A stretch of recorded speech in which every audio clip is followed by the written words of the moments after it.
Hola, ¿qué tal? Muy buenas noches, bienvenidos. Bueno, muchísimas gracias por la compañía. Una nueva entrega de Entre Líneas en el día después. Ha pasado la primera etapa de este largo proceso electoral que tiene el sistema político uruguayo. Ha pasado la interna que ha dejado muchísimas sorpresas. Por cierto, ni que hablar en el Partido Nacional con esa definición de su candidato único a la presidencia de cara al mes de octubre. Pero hay otros tantos datos muy importantes que tienen que ver, por ejemplo, con la interna del propio partido de gobierno, con la interna del Frente Amplio, el crecimiento, la votación, para muchos histórica, que tuvo, por ejemplo, Constanza Moreira, el crecimiento que tuvo Amorín en esa interna del Partido Colorado y cómo puede influir en la definición de la candidatura a la vicepresidencia, la conformación de esa fórmula también. Bueno, en fin, todos detalles que en un ratito vamos a conversar con el politólogo Adolfo Garcés, que nos acompaña también gentilmente en la noche de hoy, para seguir, como lo hicimos anoche en Subrayado, conversando y analizando estos datos que han dejado ahora sí ya oficialmente la Corte Electoral.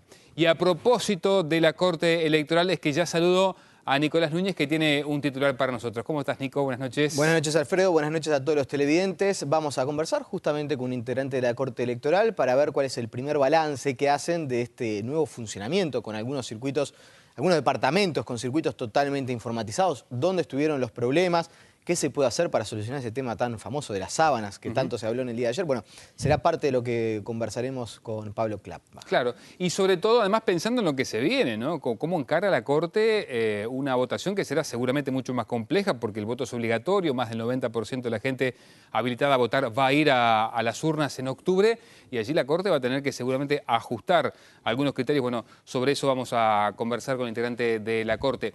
Les decía, una interna del Partido Nacional que terminó sorprendiendo y entre tantas sorpresas, además obviamente de su candidato único, está la lista más votada. Bueno, vamos a conversar con su representante, con la titular de esta más votada del Partido Nacional, que también terminó siendo una sorpresa y seguramente, y lo vamos a conversar con Adolfo ahora, una señal, una persona que hace muy poco llegó a la política. Bueno, con la diputada Verónica Alonso también vamos a conversar en la noche de hoy.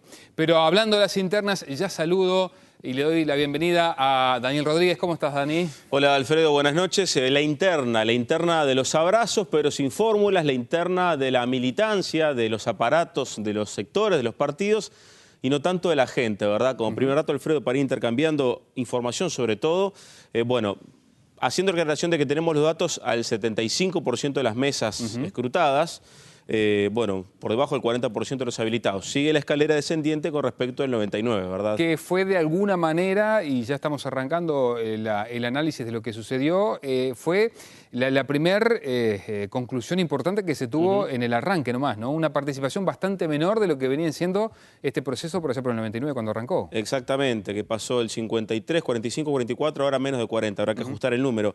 ¿Cómo se repartió? Bueno, el 43% votó dentro del Partido Nacional, 28% dentro del Frente Amplio, 14% dentro del Colorado, entre otros partidos, y blancos parciales 12% y anulados y blancos totales 3%. Bueno, Alfredo, vamos a entrar un poco en el tema, ¿verdad? Dale. Los partidos que superaron la barrera de los 500 votos para llegar a la instancia de octubre. Que es un dato importante, ¿no? Sí. Entre otras cosas porque estaba el famoso la concertación. Exactamente, obviamente, Frente Amplio, Partido Nacional Obvio. y Colorado, también Unidad Popular y Partido Independiente, casi los 3.000 votos de Unidad Popular, un poquito menos el Independiente.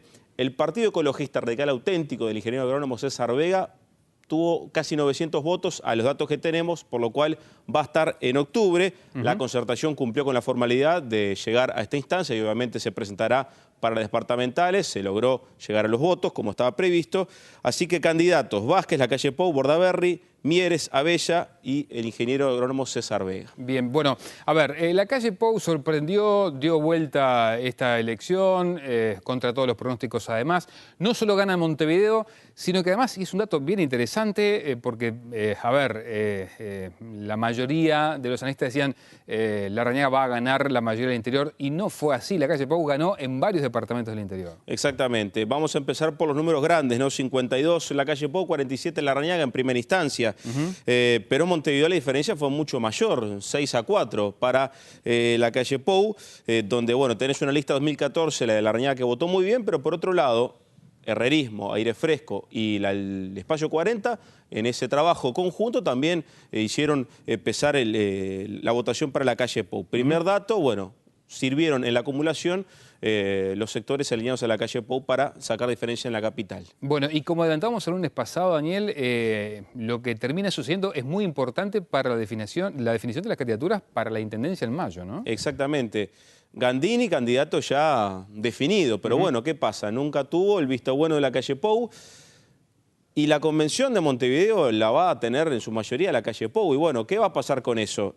Bueno, varias cosas. Por un lado está el instrumento de la concertación, que en teoría es un colorado, un blanco y posiblemente un tercero. Bueno, ¿qué dirá esa convención nacionalista? ¿Le va a dar los votos a Gandini? ¿Habrá otro candidato?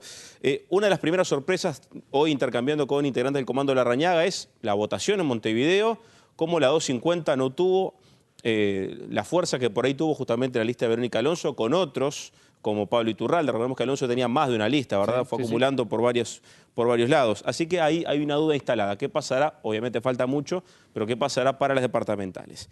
Y bueno, también estaba lo de la fórmula, ¿verdad? Claro, que en este caso hay algo sí que está claro, lo ratificaba hoy mismo, el lunes, el propio Lacalle Pou. El integrante de la fórmula va a ser del otro sector, eso está claro. Exactamente. Bueno, ¿cómo van a ser los tiempos? Los tiempos que se toma en Larrañaga para analizar, seguramente para hablar, él con la calle Pou o de repente algunos de sus dirigentes con gente del ahora candidato nacionalista. Hubo algunos nombres estos días, recordemos el perfil que había definido el propio Lacalle Pou, alguien con experiencia parlamentaria, con talante negociador, con formación jurídica, que sea alguien que gestione bien, un montón de características que podían vincularse con algún legislador, pero ayer la gente de Todos era muy cauta con los nombres. Dice, puedes incluso hasta elegir Jorge Larrañaga de repente, o sea que hay más especulación que otra cosa. Habrá que esperar además los movimientos que hay en Alianza y con el propio Jorge Larrañaga, un Larrañaga que, por lo que nos decían, está literalmente destrozado después de estos datos. Se lo va a tratar de agrupar, se lo va a tratar de contener por estas horas. Es más, hay algunos dirigentes de Alianza que quieren ir hasta la chacra para conversar con él. No se explican cómo terminan perdiendo una elección cuando decían a 2 semanas la diferencia de entre 8 y 4 puntos.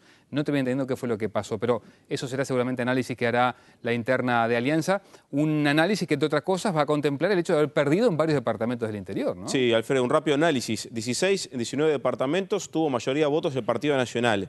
Los colorados ganaron en Rivera y Salto sus intendencias y el Frente Amplio en Montevideo. Ahora bien, si vamos a los 8 departamentos con intendentes de Alianza, ganó en todos menos Tacuarembó y La Valleja. En Tacuarembó, otra sorpresa más para la gente de Alianza. Claro. Ever da Rosa es un hombre fuerte, cercanísimo a Larrañaga, le fue muy bien a sus listas, pero no así a Alianza como tal y terminó ganando la calle Pou. Una sorpresa grande.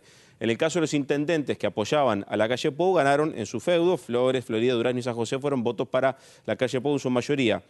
Larrañaga ganó en Artigas y en Canelones, Rocha y Maldonado ganó la calle Pou. Así que, bueno, queda esa conclusión y esa idea de que los corrimientos de dirigentes y de aparatos fueron importantes en esta instancia. Bueno, y si hablamos de batacazo como el que dio Lacalle Pou dentro del Frente Amplio, ni que hablar. Fue literalmente un batacazo lo que da Raúl Sendic en la interna de los sectores, ¿no? Sí, datos generales, Vázquez 84, Moreira 15, dentro del Frente una muy buena votación de la 711 de Raúl Sendic, la más votada. Siguen las listas del Frente Liber Sereñi, está la 2121 y también la 99738, pero son del mismo tronco, digamos, el MPP, y queda el Partido Socialista debajo de ellos. Y otra sorpresa, no sé si llamarlo así, pero bueno, un dato interesante es la votación del IR, sector que apoyaba a Constanza Moreira, que tuvo una buena votación en Montevideo y que incluso por encima de algunos sectores más tradicionales dentro del Frente Amplio. Claro, superando, por ejemplo, los comunistas, ¿no? Exactamente. Entre otras cosas. Bueno, y cerramos con el Partido Colorado, donde,